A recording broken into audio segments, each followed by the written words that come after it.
এই মুহূর্তে আপনাদের একটা বিষয় শেয়ার করি।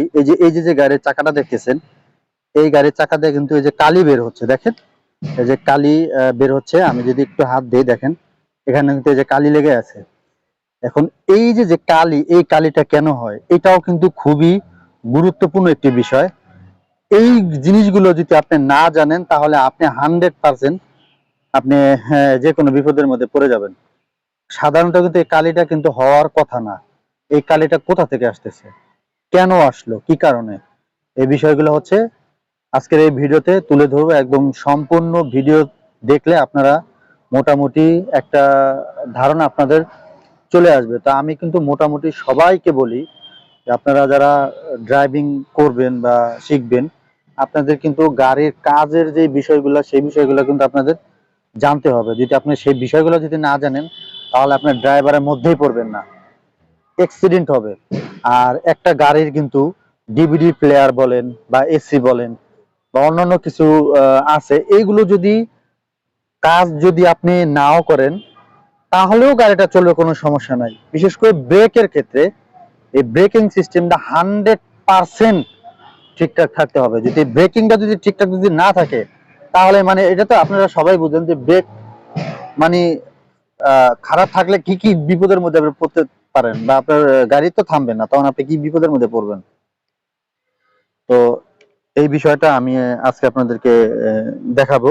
সেই সাথে আমি একটু যদি এই চাকায় যদি একটু আসে, আর একটা চাকা আমি আপনাদেরকে দেখাচ্ছি, একটু অপোজিটে দেখাচ্ছি।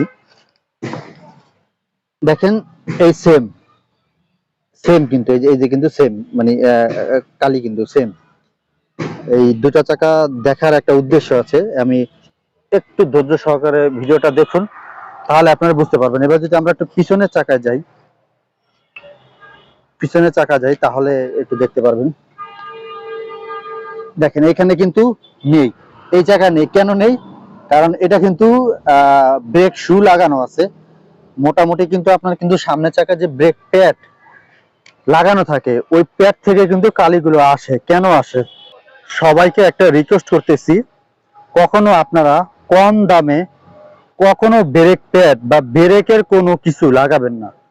সেটা ব্রেক প্যাড হোক বা আপনার যে কোনো কিছু হোক, যেটা ব্রেকের, এই জিনিসগুলো সবসময় দামি কিনবেন, ভালো মানের কিনবেন।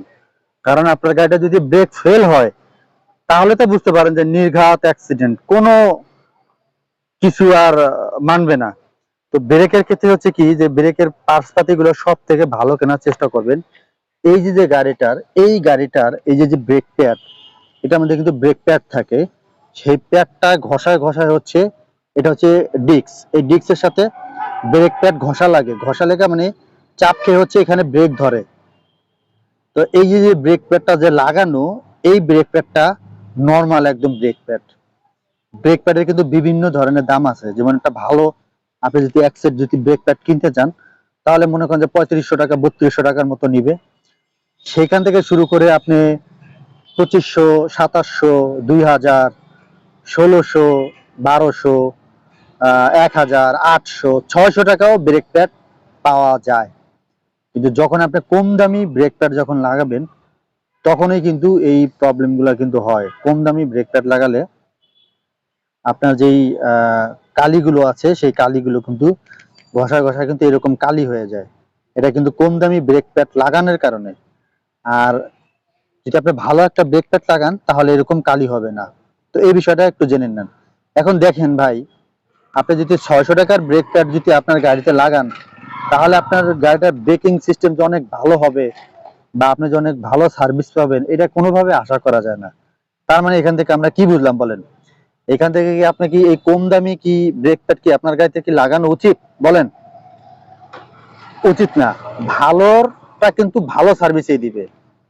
হ্যাঁ, তো এই বিষয়গুলো খেয়াল করবেন। ব্রেক প্যাড কখনো নরমাল লাগাবেন না। সেই সাথে এই যে চাকা, আপনারা অনেক গাড়িতে আছে যে চাকা খেয়ে যায়। চাকা খেলে আপনারা কিন্তু বুঝেন না।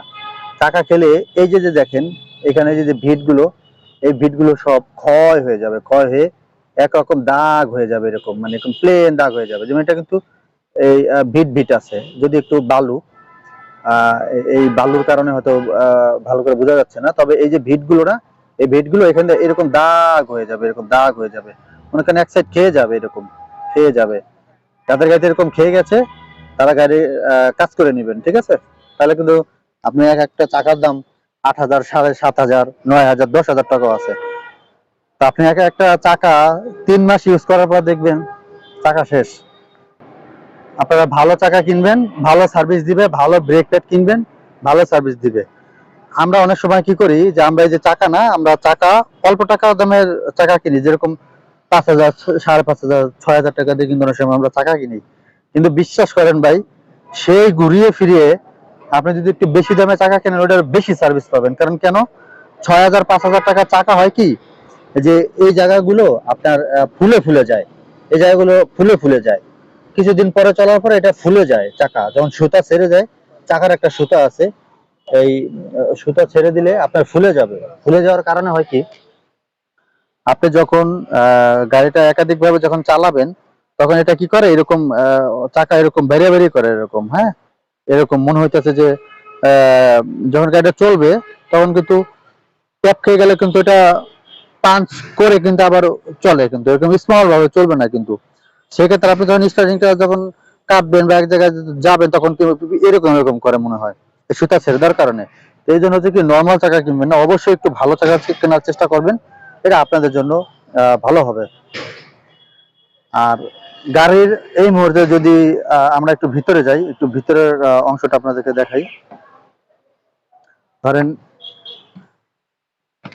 ভিতরের অংশটা দেখাই। আপনি গাড়ির কখনোই আপনি এই ডিভিডি প্লেয়ার বলেন বা অন্যান্য যে অপশন গুলো বলেন, এসি, ধরেন এসিতে কাজ করতেছে না, এটা কি না চললে অনেক বড় সমস্যা হয়ে যাবে? সমস্যা হবে না। ডিভিডি চলতেছে না, ডিভিডি না চললেও কিন্তু আপনার কোনো সমস্যা হবে না। কিন্তু আপনার আহ গাড়ির যদি ওই জিনিসগুলো ঠিক না থাকে তাহলে আপনি কিন্তু ঝামেলার মধ্যে পড়ে যাবেন। অবশ্যই ওই জিনিসগুলো একটু ভালো কেনার চেষ্টা করবেন, ইনশাল্লাহ ভালো হবে। আর যারা ড্রাইভিং শিখতে চান আমাদের সাথে যোগাযোগ করতে পারেন। বাংলাদেশের 64টা জেলা থেকে এসে ড্রাইভিং শিখতে পারবেন, কোনো সমস্যা নেই। আমাদের এখানে থাকার ব্যবস্থা আছে, আপনি থেকে ড্রাইভিং শিখতে পারবেন। আগে সিট বুকিং করতে হবে, সিট ভাড়া 2,000 টাকা আগে আপনাকে দিয়ে দিতে হবে, 20 দিন পরে সিট পাবেন। ড্রাইভিং কোর্স ফি 8,000 টাকা। সারা বাংলাদেশে যে কোনো জেলা থেকে এসে আপনি ড্রাইভিং শিখতে পারবেন, সিট বুকিং দিয়ে তারপর আসতে হবে, এর আগে কিন্তু আসতে পারবেন না। তো এই ছিল আজকের ভিডিও। ভিডিওটা যদি ভালো লাগে অবশ্যই লাইক দিয়ে দিবেন, আর আপনি আমার চ্যানেলের নতুন দর্শক হয়ে থাকলে চ্যানেলটি সাবস্ক্রাইব করে নেবেন এরকম নতুন নতুন ভিডিও পাওয়ার জন্য। আর যারা সাবস্ক্রাইব করেছেন থ্যাংক ইউ সো মাচ। এই মুহূর্তে ভিডিওটি যারা ফেসবুক পেজ থেকে দেখতেছেন পেজটি ফলো দিয়ে কিন্তু অবশ্যই লাইক দিয়ে দিবেন। তো দেখা হবে নতুন কোনো ভিডিওতে, সে পর্যন্ত সবাই ভালো থাকবেন। আল্লাহ হাফেজ।